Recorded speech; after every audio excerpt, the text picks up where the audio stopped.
All right, good evening, guys. We are going over metamorphic rocks tonight, and it goes with Chapter 4, Section 4. So what is it? Well, first of all, any rock out there can be changed into a metamorphic rock. All it takes is a bunch of heat and pressure. Okay, so metamorphic rocks are rocks where the structure, texture, or composition of the rock have changed. Basically, the mineral grains kind of get squeezed and flattened out, and in some case, they rearrange themselves to be aligned in what are called parallel bands. Now, we have two different types of metamorphism. So metamorphism is basically just the verb of metamorphic. Okay, it means that the rock is going through heat and pressure and is changing to a metamorphic rock. So contact metamorphism is when it goes through extreme heat. Usually you're going to find that near a volcano, kind of near the pockets of magma inside the earth where it's just really, really hot, and then you have all the layers of rock on top of you making that pressure. Okay, you also have regional metamorphism. This one is when rocks go and become metamorphic rocks due to simply a ton and tons and tons of pressure. So that one's not really going to be near a volcano because it's not really from the heat, but you're going to find this kind of metamorphism under things like mountains where you have so many layers of rock on top that it's just a lot of pressure being put on that rock. Okay, so here's a diagram that kind of shows you where everything is. So the contact metamorphism, if I can get my pen, here we go, is right over here. Okay, notice it's nearby the magma, so that's where you're getting the extreme heat. But you still have these rock layers on top that are giving it the pressure as well. So you have that heat and pressure. So all along kind of this gray area, all through here, you're going to have metamorphic rocks.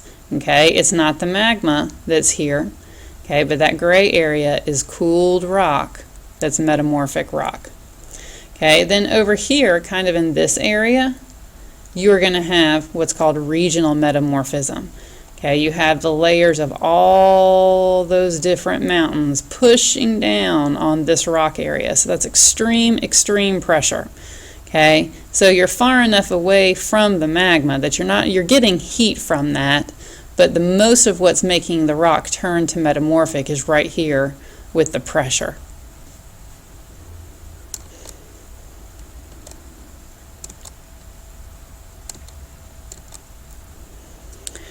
Okay, so metamorphic rocks can be divided just like igneous and sedimentary rock into two different groups. Okay, and again, it's based on the texture.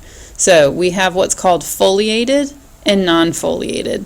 Foliated means that the minerals have rearranged themselves into parallel bands. So you can recognize this in two different ways. Okay, the first way is that it has layers. So if we look at our slate right here, you can see that it looks like at least, that you could just take your fingers and peel off the different layers that make up that rock. Now, slate is hard enough that you're not going to be able to do that, but it certainly looks like you could do that if you could wedge your fingers underneath it. Okay, so that piece of slate is what we call foliated. Now, the gneiss that you see here, you can see it looks like it kind of has stripes to it.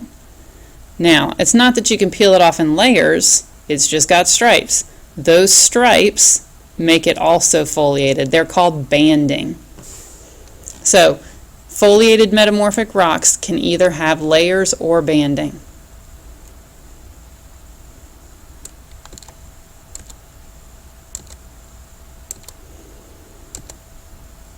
Now, non-foliated just simply means that it's a metamorphic rock where those minerals did not line up in parallel layers or bands. So marble, you can see, just looks like a random rock. Okay, it is metamorphic, but it does not have layers and it does not have bands. Neither does the quartzite that you see over there either.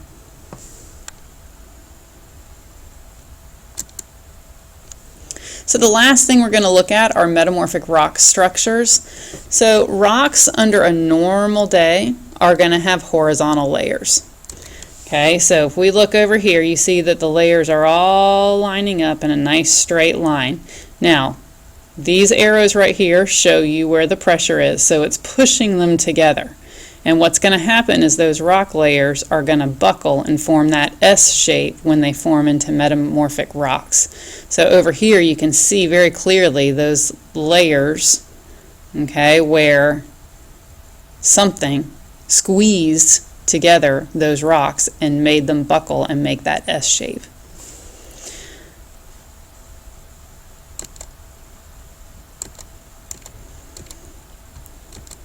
Okay, so that's it for tonight, so bring your notes to class tomorrow.